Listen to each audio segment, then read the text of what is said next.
어이 아가씨, 이 파리 오빠랑 한번 놀아볼래? 오, 드디어 오빠한테 오네. 예. 야, 내 옷 때문에 날 암컷으로 본 모양이지? 그런 거나 똑바로 해. 죽었잖아. 1998년에 개봉한 픽사 애니메이션 벅스라이프는 작은 개미들이 무서운 메뚜기들에게 시달리다가 용감하게 맞서 싸우게 되는 이야기로 다양한 곤충들이 잔뜩 나오는 유쾌한 작품입니다. 이 영화에 나오는 캐릭터들 중에서 예전부터 꼭 한번 이야기해보고 싶었던 인물이 있었는데요. 마침 댓글로도 그 캐릭터를 다뤄달라는 요청이 있었습니다. 오늘 영상의 주인공은 바로 메뚜기 대장 하퍼입니다.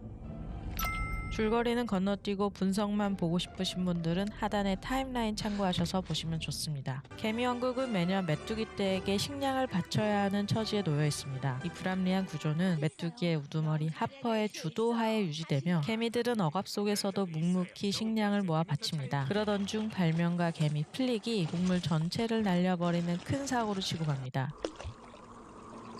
어쩜 좋아. 받쳐진 식량이 없다는 사실을 알고 하퍼는 분노했지만 내 먹이 어딨냐고. 기한을 늘려주어 개미들에게 한 번 더 기회를 줍니다. 위기에 빠진 개미 무리를 돕고자 플릭은 전사곤충들을 섭외하여 메뚜기를 물리치자는 아이디어를 냅니다. 여왕부터 공주, 장로개미들까지 이 계획이 무모하다고 했지만 그 생각을 못했었지. 그건 자살행위니까. 골칫거리인 플릭을 잠시라도 멀리 보내기 위해 그의 제안을 받아들입니다. 플릭은 곤충들이 모여 사는 바깥 세상에 도착했고 곧 한 술집에서 벌어진 싸움을 우연히 보게 됩니다. 사실은 서커스 단원과 관객들 사이의 소동이었지만 플릭은 강인한 전사곤충들이 싸우고 있는 것으로 오해하고 이들에게 자신과 같이 개미왕국으로 가서 메뚜기들에게 개미를 구해달라고 요청합니다. 하지만 서커스 단원들은 플릭이 자신들을 전사로 데려가는 것이 아니라 새로운 공연을 제안하는 줄 알고 흔쾌히 따라 나섭니다. 이들은 서로 오해한 채 다 함께 개미왕국으로 돌아갑니다. 그들이 너무 무서워서 달아날 거예요. 개미왕국에 도착한 플릭은 전사곤충들을 데려왔다고 큰소리치고 개미들은 환호합니다. 하지만 아타공주는 이전부터 문제를 일으켰던 플릭을 완전히 신뢰하지 못한 채 거리를 두고 지켜봅니다. 그러던 중 개미왕국의 아이들이 전사곤충이 메뚜기와 용맹하게 싸우는 그림과 연극을 공연합니다. 잔인할 정도로 디테일한 공연을 본 서커스 단원들은 이 상황이 심상치 않다는 것을 깨닫고 혼란과 당혹감에 휩싸인 채 도망치듯 섬을 떠나려 합니다. 플릭은 그제서야 그들이 전사가 아니라 서커스 곤충이었다는 것을 알게 됩니다. 하지만 지금 와서 이 사실을 밝히게 되면 자신은 완전히 추락한다며 진실은 숨기고 일단 떠나지 말아달라며 서커스 단원들에게 애원합니다. 떠나는 서커스 곤충과 플릭 사이에 작은 소동이 벌어지고 그때 예상치 못한 사고가 벌어집니다. 도트 공주가 절벽 아래로 떨어지는 위기에 처한 겁니다. 그리고 서커스 단원 중 하나인 프랜시스가 망설임 없이 뛰어들어 도트를 구해냅니다. 이 모습을 본 아타 공주는 그동안 의심했던 서커스 곤충들에 대해 처음으로 진심 어린 신뢰를 갖게 되고 플릭 역시 다시 보기 시작합니다. 고마워요. 서커스 곤충들 또한 메뚜기에 맞서는 멋진 전사곤충 이미지에 더해 개미를 구한 영웅 대접까지 받으며 점차 떠날 생각은 접고 좀 더 머물기로 합니다. 이와 동시에 플릭은 나뭇잎과 나뭇가지로 새 모형을 만들어 메뚜기를 위협할 계획을 세웁니다. 계획은 순조롭게 진행되었고 모두가 기대에 부풀어 있던 그때 서커스 단장 PT가 개미왕국을 찾아옵니다. 그는 모두 앞에서 서커스 곤충들이 전사가 아닌 단지 극단 단원들임을 밝히게 되는데 내 서커스 단원들을 찾으러 왔다고?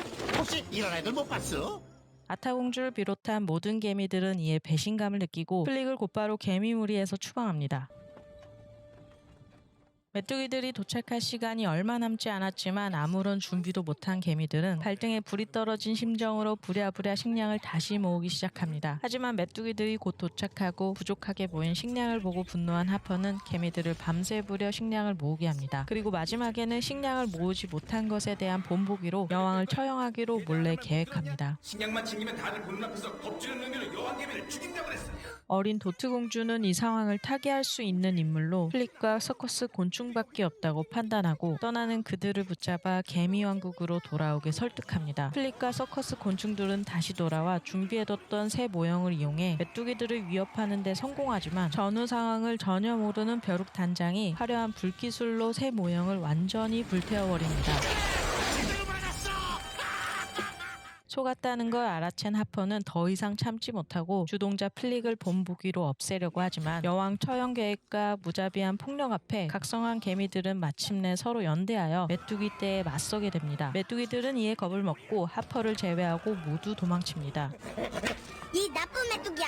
나쁜 메뚜기는 꺼져. 패배를 인정할 수 없었던 하퍼는 이 모든 일의 원흉이었던 플릭을 납치합니다. 아타공주는 이들을 쫓아가 플릭을 구하고 도망가려 하지만 플릭은 일부러 새둥지 근처로 하퍼를 유인합니다. 하퍼는 이마저도 개미들의 수작인 줄 알았지만 불행히도 그 앞에 나타난 새는 진짜였고 디즈니 역사상 가장 잔인한 엔딩을 맞이하는 빌런이 됩니다. 플릭은 다시 공식적으로 개미들에게 인정받게 되고 서커스 곤충들 또한 고마움을 받으며 떠납니다. 벅스라이프는 겉보기엔 전형적인 영웅 서사입니다. 창의적이고 용감한 이다나 플릭이 메뚜기에게 억눌려 사는 개미들을 위해 용기를 내고 결국 모두를 구해내는 이야기처럼 보입니다. 반대로 메뚜기들의 우두머리 하퍼는 잔인하고 폭력적인 지배자로 그려지고 마지막에는 정의로운 플릭에게 응징당하는 말 그대로 악당의 최후를 맞이합니다. 하지만 내용을 조금만 더 깊이 들여다보면 그 구도가 생각보다 단순하지 않습니다. 먼저 플릭부터 한번 살펴보겠습니다. 겉보기엔 누구보다 개미왕국을 위하는 척하지만 사실 플릭은 꽤 이기적인 면이 강합니다. 자기가 만든 발명품을 써보고 싶다는 욕심에 기계를 멋대로 들고 와서 일을 하다가 아타공주를 다치게 할 뻔합니다. 다른 개미들이 기계 쓰지 말고 그냥 평범하게 일하라고 거듭 말렸지만 플릭은 그 말을 듣지 않았고 결국 그 기계 때문에 메뚜기에게 바칠 곡식을 올려두는 재단이 망가져버립니다. 만약 플릭이 정말 개미 사회를 생각했다면 일과 시간에는 다른 개미들과 함께 일하고 여유 시간에 여왕과 수뇌부에게 먼저 시연을 하여 허락을 받아야 했습니다. 아무리 좋은 발명품이라도 이미 체계가 잡힌 조직에서는 그게 어떤 영향을 줄지 알 수 없기 때문입니다. 또 하나 플릭은 일이 틀어질 때마다 잘해보려 한 것뿐이야 라는 말을 습관처럼 꺼냅니다. 도움이 되려고 한 짓이에요.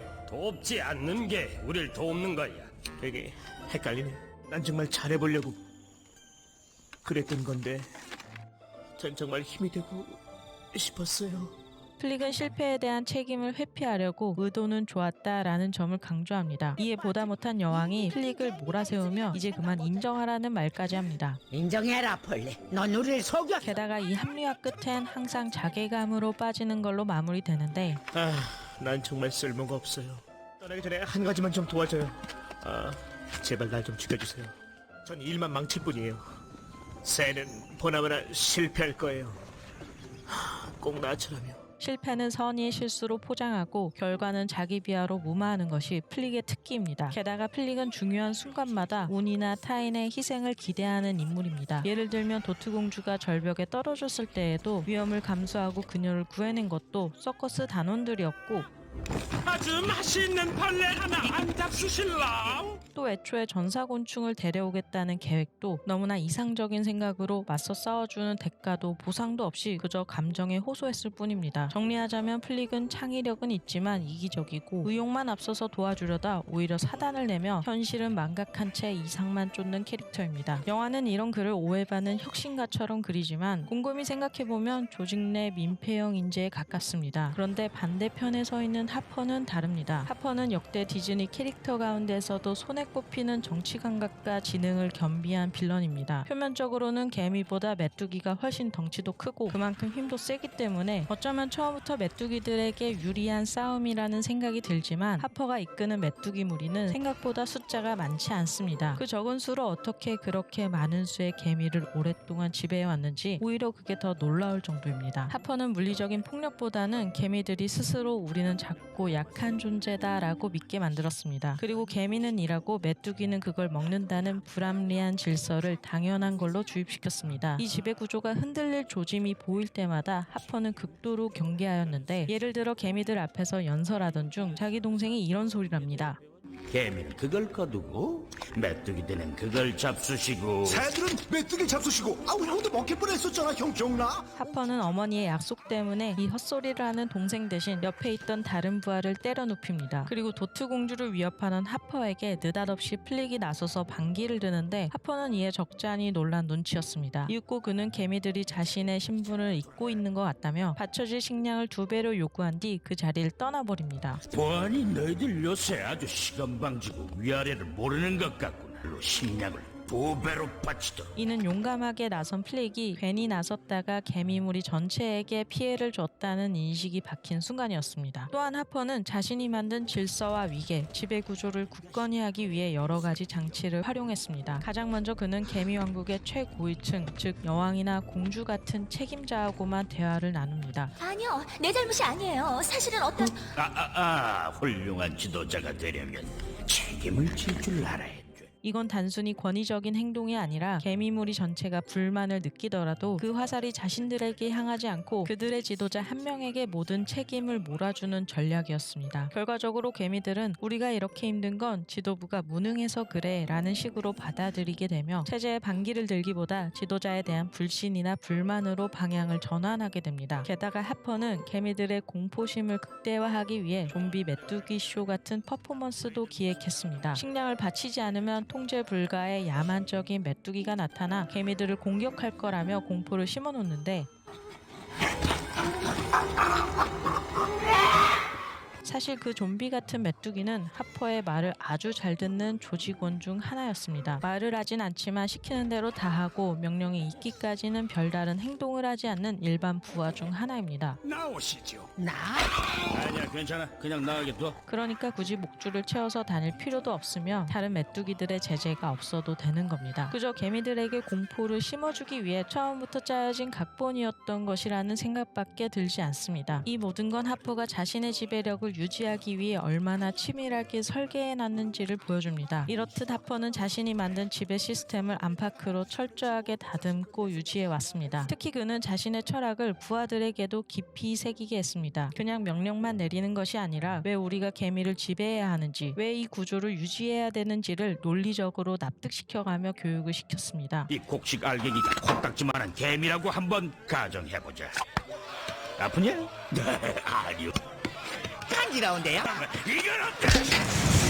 곡식 하나를 개미 한 마리에 그리고 곡식 더미를 다수의 개미에 비유하며 그의 조직원들에게 효과적으로 메시지를 전달하는데 숫자로 따지면 우리보다 100배는 많아. 식량이 문제가 아니다. 군기를 잡으려는 거야. 그래서 우린 다시 잘 돼.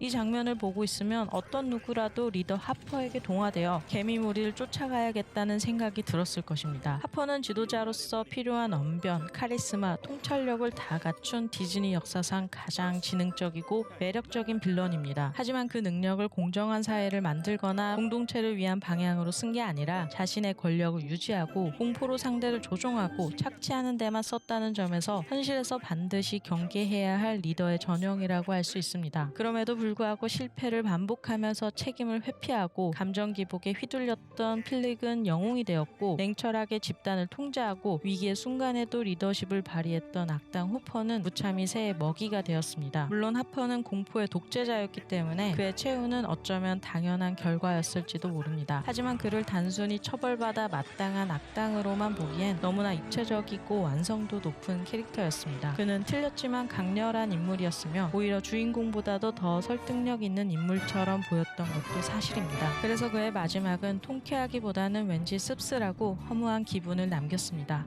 여러분은 하퍼에 대해 어떻게 생각하시나요? 여름을 잘 지내도록. 오늘도 시청해주셔서 감사합니다.